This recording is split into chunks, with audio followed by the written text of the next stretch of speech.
Welcome to Golden Mastermind Seminars Radio with your host, Jeffery Combs. Jeffery Combs, good afternoon, Facebook Live. It's the GMS Podcast. Good to be here with you on a very cold, rainy Tuesday, May 5th, year of our Lord 2026. Very unique spring in California already. For those of you who live in different areas of the world, I'm sure you're encountering some of the same thing I am. Chemtrails, weather modification, unique weather that you've never seen before, hail, rain, and all other levels of uniqueness. So I'm going to cover today accountability consciousness, and then also I'm going to cover in that the topic that very seldom gets understood, and that is potential. So if you have potential but you're not living it, it's a lack of your own accountability. So the two topics are going to go together. So your accountability is what you do daily, what you do weekly, what you do monthly, who you are, what you're being, and what you accomplish or what you don't accomplish. So if you're not accountable, you'll be winging it. And that's unfortunately what most of the planet does, is they wing it. They're not productive. They don't have a routine. They don't have a system. They don't have a plan. And so they just wander through life. They wander through life and they end up quietly at their grave. They tiptoe quietly through life and they end up at their grave. And if this is you, it's definitely time to let go. The separation between the feelings and the events that shape them, so that you're not the constant mind-body connection to the events that shape the feelings. And this is where so many people live: anxiety, fear, and specifically doubt. And if that is you, today is a very good day to be rigorously honest with yourself. That would be step 1 in any 12-step program. Surrender. Step 4 would be moral inventory of self. And that's an inventory, accountability, without being critical of yourself. And it is possible to be and stay in that energy of accountability. If you continue to overwhelm yourself getting ready to get ready, don't have a system, don't have a routine, don't have a method, don't have a structure, then you are an amateur. If you own a business and you operate like this, you have a hobby. If you live life like this, you're going to be a noble struggler. If you have the courage to let go, you have now moved into recovery. And if you practice it one day at a time, now it's sobriety. And if you continue to scale the map of consciousness, now you're in higher consciousness. It's recovery, sobriety, consciousness. That is the trifecta that will allow you to be and stay more accountable. So goals don't keep you accountable. What keeps you accountable is your frequency, the frequency that you live in and the infrequency that you live in will also keep you recreating the same situation over and over. So if you have potential and you're in a business and you've been in businesses before, the universe isn't going to reward you because you're in the business. The universe will reward you because you become accountable, you change your frequency, you realize that you're in a law of alignment, and you begin to let go. And in that letting go space called allow, you're beginning to allow yourself to be able to accept where you are. And instead of beating yourself up and criticizing yourself for everything you've been through, as a black sheep, you understand that everything you went through brought you to this moment called the present. And it doesn't matter how old you are, how many failures you've been through. What matters is who you're being in the frequency that you're emoting.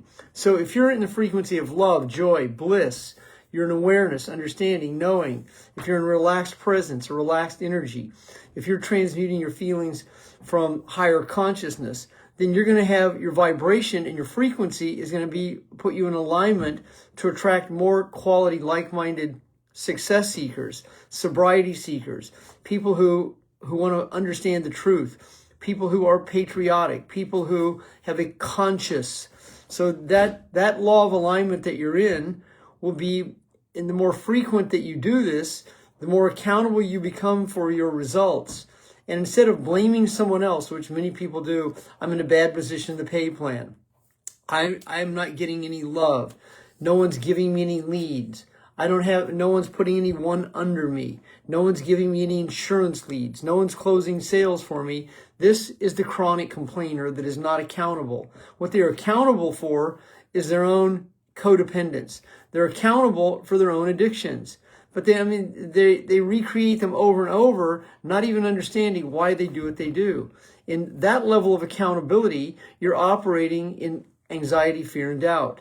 And then you're accountable for how much chronic complaining you do, how much whining you do, how sensitive, defensive. And this is where a lot of the planet is. They live in an overwhelmed state of subconscious, unconscious.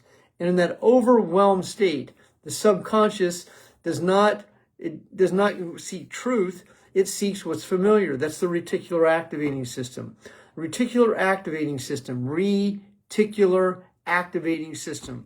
I first heard of that three-worded term in 2001 from John Assaraf when I shared the stage with him in Los Angeles, California. He had a workbook that laid out the amygdala and the reticular activating system. It was a very big breakthrough for me to begin to understand the frequency to noise context concept of how many people stay in that trauma, the noise of the trauma, the noise of the past. And the noise that you typically hear is that you're not good enough. And that noise that you chronically hear from not being good enough is now a trauma bond. And when you are bonded to trauma, you're going to attract to reality other people who will feel the same set of feelings while you attract the same set of circumstances, and you will not be accountable. So once again, you can set your goals, you can set your goals, you can have a vision. Those are components, but they will not bring you to the land of promise. What will bring you to the land of promise is accountability consciousness. That you set clearly defined goals. You accept where you are. You don't have any story about where you are. You're in acceptance of where you are. You're in willingness. You're willing to create the simple, subtle changes.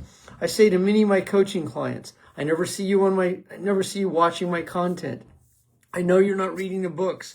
I know you're not listening to the content. The reason being is it requires accountability. I know they're not going to 12-step meetings because I'll ask them because they are too overwhelmed. It's too much effort. It's too much effort to be sober. It's too much effort to be successful. I would rather be in a trauma bond panic pattern, live in an overwhelmed state of unconscious consciousness, just barely get by, quietly tiptoe through life, arrive at my grave safely, and live the greatest pain, the pain of regret. Unfortunately, that is 82% of the world's population. Now, if you're in the other 18%, congratulations. But there's a high probability that you're also in a place in that 18% of the population, which means you're below the 20%. You're below the law of the few, or you're in the higher level of the law of the few. You're in the 80-20 rule. And in that space, what most people are overwhelmed about is the responsibility of being and staying successful. And as you let go of your trauma bonds, your story about being successful, I'm not sure if I can keep it.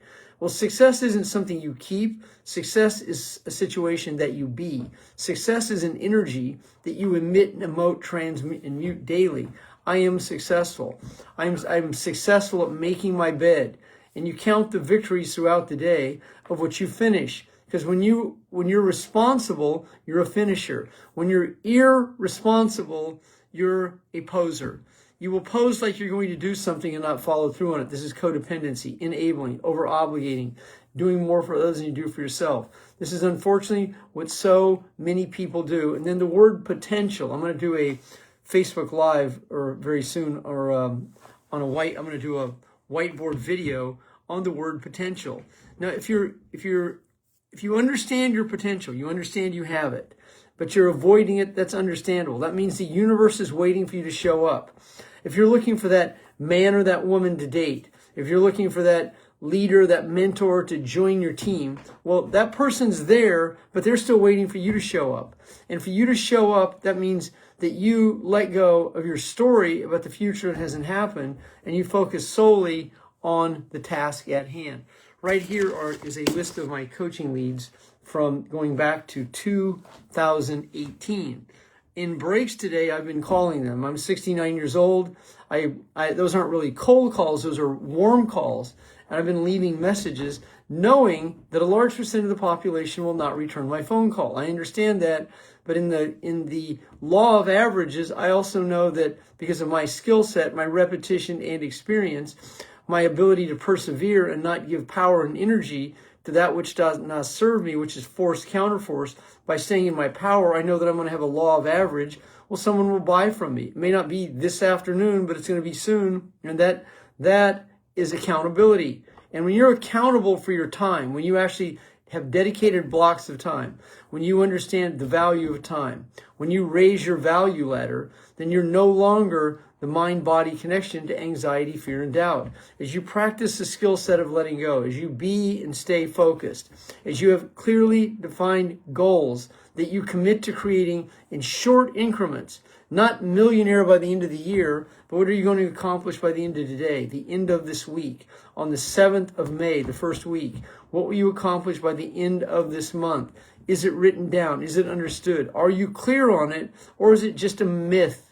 Is it ether?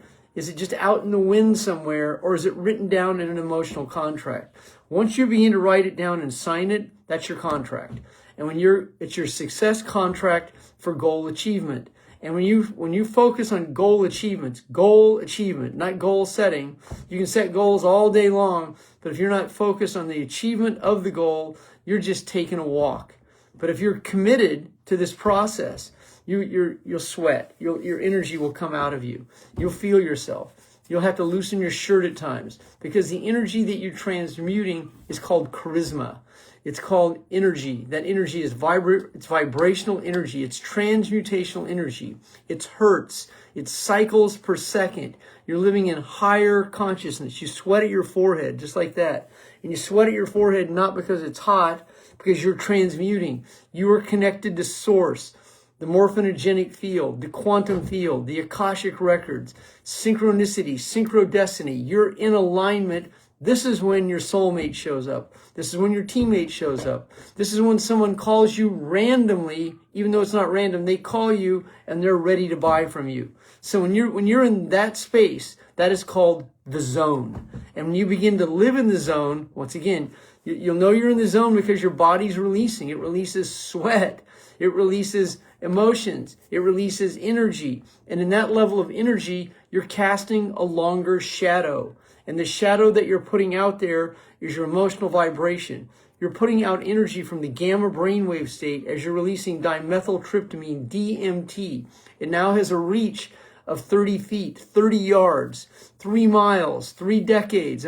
Because now you're plugged into source. And in that space, in the universe, people will find you. I've been practicing this for 28 years as a success and addiction coach. And I've been living it 38 years in sobriety. This began with me with muscle testing, applied kinesiology, chiropractic, foot reflexology, detoxing, cleansing, 9-day Dr. Schultz cleanses, fasting, and a multitude of ways that I began to heal myself. I began to meditate, let go. I practiced Reiki. I practiced yoga, meditation. I took long walks. I quit this rigorous workout routine that I used to have because I realized it was all forced. I brought myself down to a smaller workout. I never missed a workout in 38 years, but I changed how much force I was in. The same force would show up in my business, and then that force would create a counterforce and or resistance, and the signal to noise ratio was very high. You want to be able to silence the inner critic. You want to be able to be in the present. You want to be here and be now in a relaxed body. So good to see all of you here this afternoon on a Breathe, Release, and Let Go afternoon. If you are seeking one-on-one coaching from me and you are a former client, I have a unique marketing proposition as a former client. If you'd like to speak to me, reach out to me. I would be honored to coach you. Breathe, release, and let go in a relaxed body. Good afternoon, everyone. Thank you for being here.